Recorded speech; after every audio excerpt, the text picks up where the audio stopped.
Yeah, I'll react to that, sure. The Euro Crisis Explained by Al Murray. Or Al Murray, stand up. Preemptive like. Original link to the video, top of the description right below that link to the Discord. Click on it, send you right over there. We'd love to have you. Hope you're all doing well. Did I say my name? Say my name. Connor. Hey. So yeah, Euro Crisis. I know it's probably a very outdated political thing, but it's Al Murray, and he's hilarious. We can do this. Times are tough right now, of course, because the old Euro crisis. Now, the Euro crisis is very complicated, and the Euro crisis is so bad right now. It's so bad, the Euro crisis right now. The world is looking to the Germans for leadership and the French for moral courage. I mean,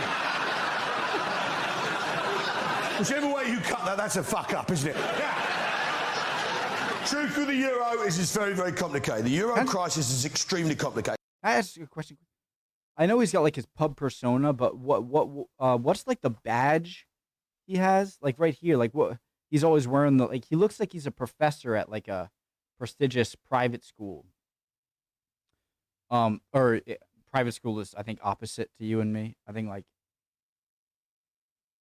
private school in America is like a very expensive school. So is he like playing he's the professor? You've definitely told me this before. It's been a while since I watched Al Murray, and I'll stop talking right now.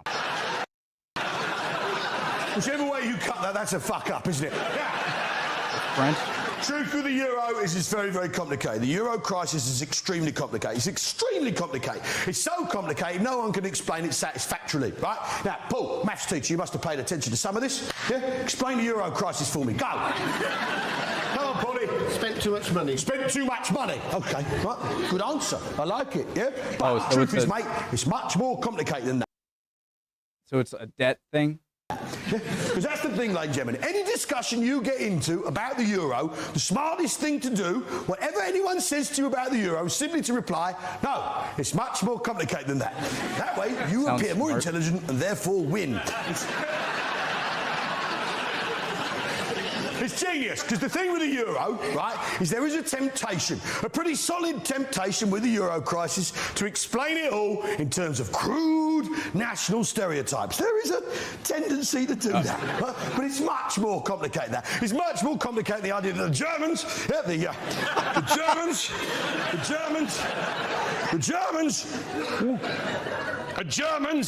oh look, over there, the Germans,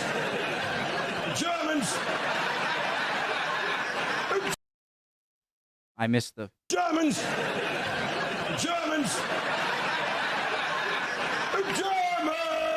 I get the mustache. Germans. It's much more complicated, the idea that the Germans want to rule the world, right? And in order to do that, they make stuff people actually like and then sell it very successfully, right? No, it's much more complicated than that. It's much more complicated the fact that the French only really want to work till they're 52, only really want to work till Thursday lunchtime. Yes, and expect the rest of us to fucking pay for it. No, it's much more complicated than that.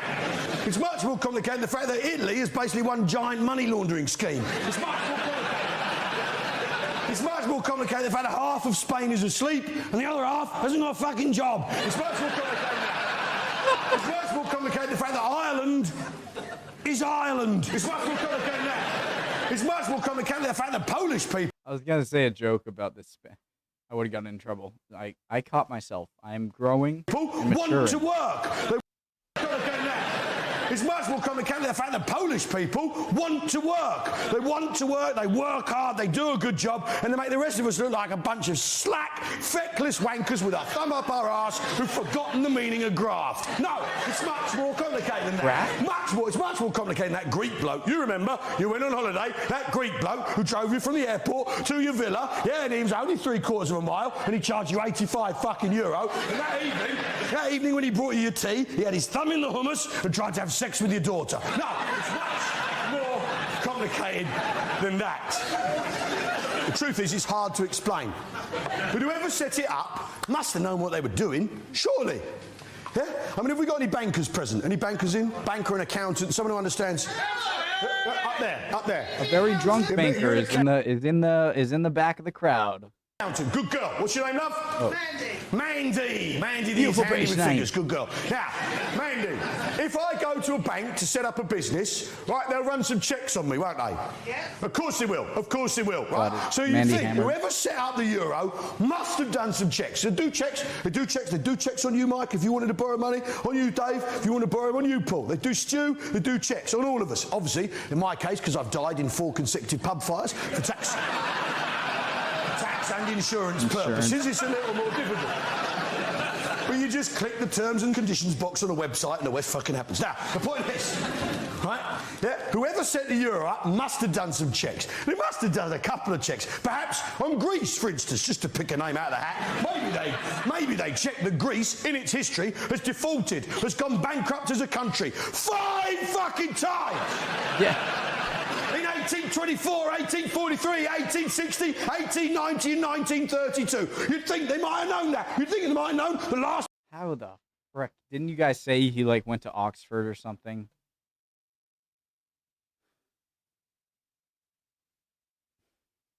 1890 and 1932. You'd think they might have known that. You'd think they might have known the last time Greece was in a currency union, the Latin currency union, that ran to 1932. Greece was kicked out in 1908 for fiddling the fucking books and borrowing more money than they could afford to pay back. You'd think someone might have fucking checked. No. Is he saying Greece is the one in the apartment block who's always late on rent or something? Am I right? Much more complicated than that. Now, thing is, but I'm going to try and explain the euro now. I'm going to try and do it, right? Because it's difficult to understand. We've got Plod here. We want him to be able to get to the scene of the crime as quickly as possible. So, I'm going to explain it in terms that our special squad can understand. So, the front row, you are now the mighty nations of Europe. All of you are now the mighty nations of Europe. I want to get your loose change out. Your smallest shrapnel, just the tiniest bits and pieces you've got. Get your loose change out now. You are now the mighty nations of Europe, embarking on a single currency plan. I am the European Central Bank. Me all right? of it. I'm just going to come and pop down here. Give me all of it. Okay, cough up. Come on. Andrew, love. You haven't got any money, of course not. Chuck it in, good boy. Across we come. Here we go, love. Excellent, good man. Cool, look at the size of that unit. Jesus, that's a big guy. didn't do it, officer. Oh, he's the cop too?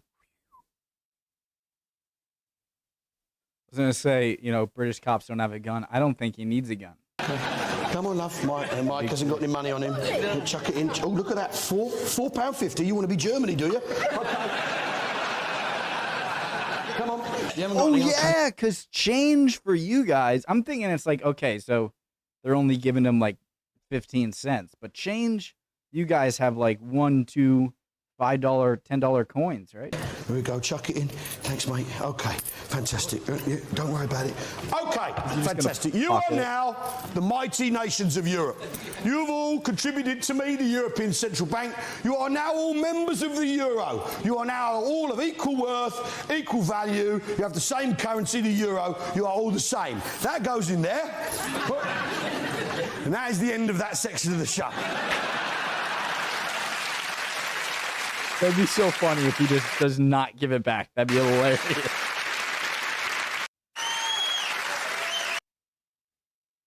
We can do this. Times are tough right now. Cool.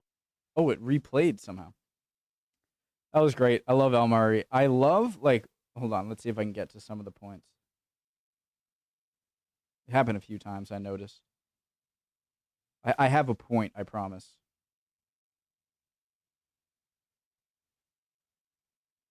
No, I'm not editing, okay? Oh, shoot. Maybe I should. It just, sometimes people need, right here, perfect.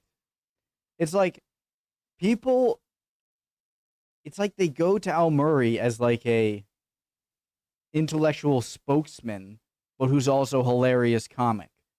And I love that.